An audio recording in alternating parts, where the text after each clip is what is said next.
So when we bought our house, it was in completely original condition and it was built in 1998. And so we already knew that we were going to do the kitchen and pretty much renovate the entire house. So the first thing that we did do was what you saw there, our daughter knocking down one of the walls.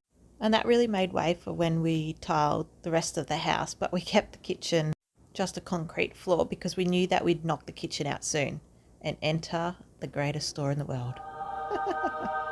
And IKEA's online planner is so great. So here's when we got really into the nitty-gritty of things. We had ordered all our things through IKEA and everything was in stock, and this coincided with our delivery day, so we decided to do the demo on the same day that our items were delivered. Demo's really fun, but geez, it like renovating in general is so stressful, hey, let alone renovating a kitchen when you've got kids as well. Man, it just adds another element of stress to it all. But honestly, dealing with IKEA was so great. This is the second kitchen that we have renovated. We also had a unit before we bought this house, and we used Bunnings Caboodle then. Now granted, that was over 10 years ago, so I think Caboodle has changed, but doing IKEA for this kitchen, we really did see the differences between the two and can highly recommend IKEA. There we go. Thanks, guys. Lovely. Thank you. Cheers.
If any of you guys are renovating and doing it yourselves, this is my biggest piece of advice. We wrote where all our drawers and cupboards were going to go and really measured everything out before we put them together.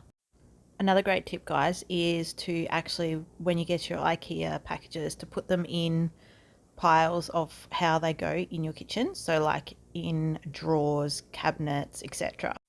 That way when it comes to building, it just makes it so much easier and you know where you're popping them in your actual kitchen.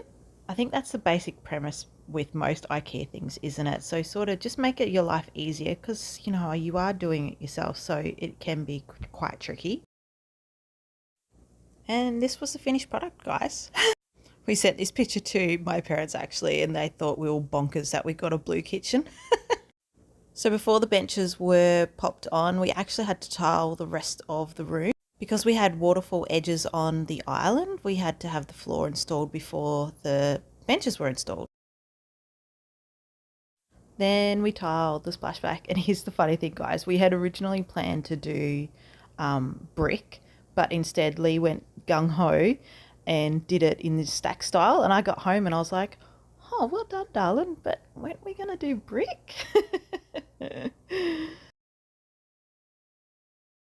One of my favourite things about the kitchen was actually my island. Look at it. It's so stunning. All those drawers were just amazing. Then Lee put a custom kickboard on with timber boarding from Bunnings. This is the finished look. That was the final touching. Oh my god, plasterboard is so annoying to do.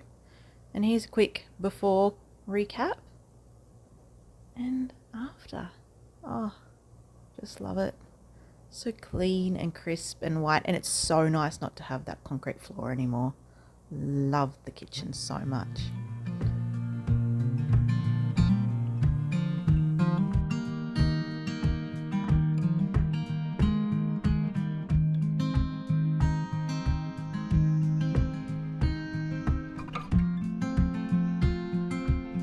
Hope you enjoyed this kitchen renovation, and I'll see you next Thursday. Bye.